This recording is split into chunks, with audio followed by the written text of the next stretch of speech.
Now let's take a look at this more through this universal embodiment mindset here. As we discussed in the previous video, we can actively seek out the deterministic and causal affecting factors and influences that led to their wayward actions and wayward mindset, and garner unconditional empathy. In fact, this can be done in every situation, and it's a beautiful way to experience life, in my opinion. Knowing how easily influenced people are can set us into a constant state of empathy, and relation, and grace, and mercy, and patience, and forgiveness. We can garner these qualities that we want in ourselves by looking at the world in the way that we want to see it. It can be easier to garner those feelings and attributes and virtues in ourselves by trying to view the world in that way, by trying to see that in the world. It works retroactively. So what we want to start off by saying is, I don't mean to offend you. I'm going to tell you something now that I believe can help benefit you in the future, and I'm going to do so as gently as possible because I love you, or because I care about you. And so then you'll proceed to express the criticism, and a lot of this should involve lots of question asking. So you could put it in the form of, hey, I think I'm noticing this pattern in your behaviors. Do you think that this could be something that's going on? Instead of saying, hey, you're doing this thing, man. You need to cut it out. That second method is going to immediately be rejected, and the ego is going to say, no, excuse me, what did you say? Like that kind of thing. But this is what we want to be doing. We don't want to be in friendships where we can't feel comfortable with sharing types of criticism with each other, but we also don't want to play therapist as friends.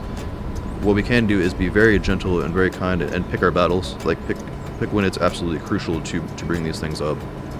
Because what we want to do, we want to help each other. We should be desiring to use constructive criticism in this regard, because otherwise you'd have my situation where between like ages 18 to 20, I didn't speak in anything but mumbles because of my speech disorder, and the friend group I had around me didn't want to offend me and didn't want to criticize me, so they kind of just chalked it up to my disorder and just said, Patrick's just going to be like this. I don't want to offend him by bringing it up and pointing out the flaws. So I continued to fester in that and continued to essentially get so closed off in my own view of the world and my own disorders that I just gave up on speaking for a whole year and a half.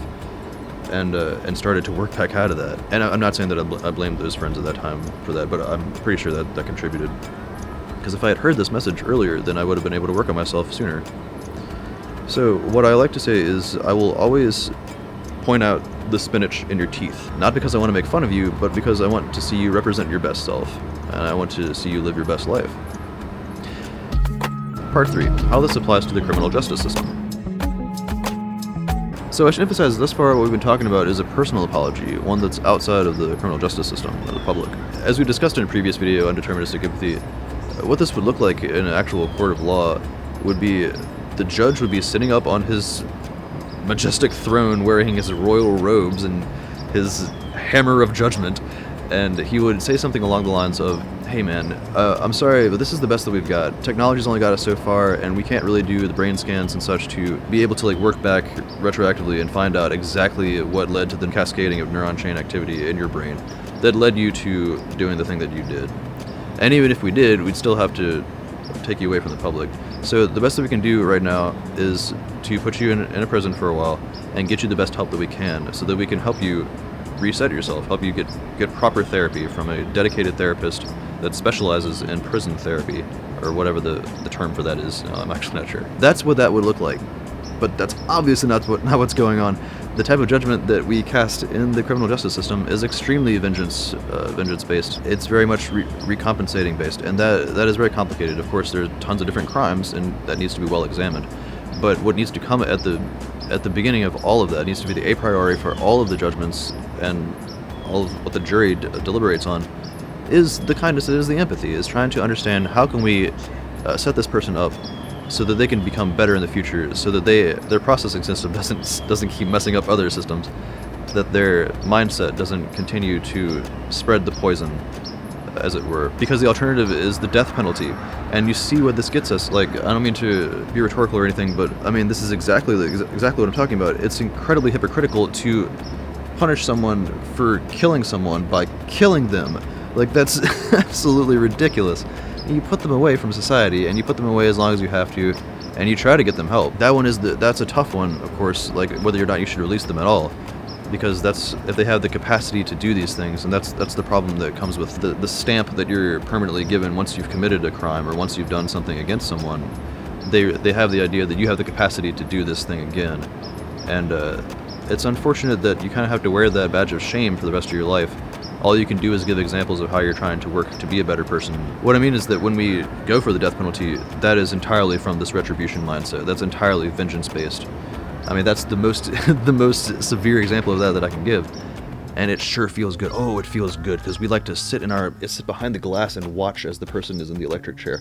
Like, I mean, this is so archaic and animalistic.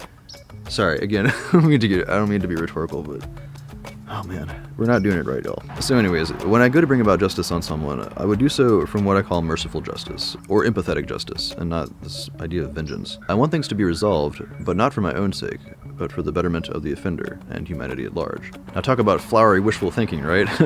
I mean, maybe someday we'll get to this point, and I hope that we do. I mean, we're already doing it now. We have used neuroscience to explain, or to give evidence for tumors that have caused a person to go out and shoot people. This is a real case, and there's other cases that are actually a little bit more extreme than this, but it's only happened a few times, and it's very tricky. It's pleading insanity is what it is, and you have to give solid evidence for that. And fortunately, the brain tumors were removed, and the person was able to go back to normal. In another case, that was not the case, and the person didn't make it. And in 1,000 other cases before that, they were just locked up and didn't have any chance to like look back at the many influential factors that affected them. And it's like, if you were able to find that out, if you were like had a good investigation going on the personal condition of the person's mental health at that time, then you'd be able to put them in prison and get them the proper therapy that they need. But again, that's not how we base our justice. We base our justice on tit-for-tat ideology. So I also want to examine the difference between unnecessary forms of judgment and necessary, because making proper judgments is necessary in life, and we're always trying to do this. Neuroscience shows us that the brain is always doing this prejudging, making predictions about the world in order to preserve the overall organism. And often that critical judgment can be a little bit overactive. We'll talk about this more in another video as well. We can't say that we know for sure that people aren't actually trying to do their best, and so we should assume that they are. We can't say for sure that people aren't doing their best, and that's all that we can expect from them anyways, so we should kind of assume that they are. We don't know what their best is, and we can't hold them to our own standard because of that. We don't know their abilities, and their innate capacities to instill self-awareness upon themselves, nor their ability to integrate that self-awareness once they've been taught that they have that capacity. So knowing that this is how the world works, knowing about Heidegger's thrownness, how we're basically thrown into the world without an instruction manual, we can approach each interaction with patience, kindness, empathy, sympathy, relation, grace, and all those wonderful things that we're all trying to ascribe to. I shouldn't say it like that. It's very serious, but it does come off cheesy, and I wish there were better ways to talk about it. Oh well, it's working well for me, so. Anyways, if this video has helped you at all, it's polymathpark@youtube.com, or I think it's youtube/@polymathpark is what it is now. And I'm just Patrick Compton on Facebook. Shameless self-promotion. Alright, thanks so much for watching, guys. See you in the next one. Peace.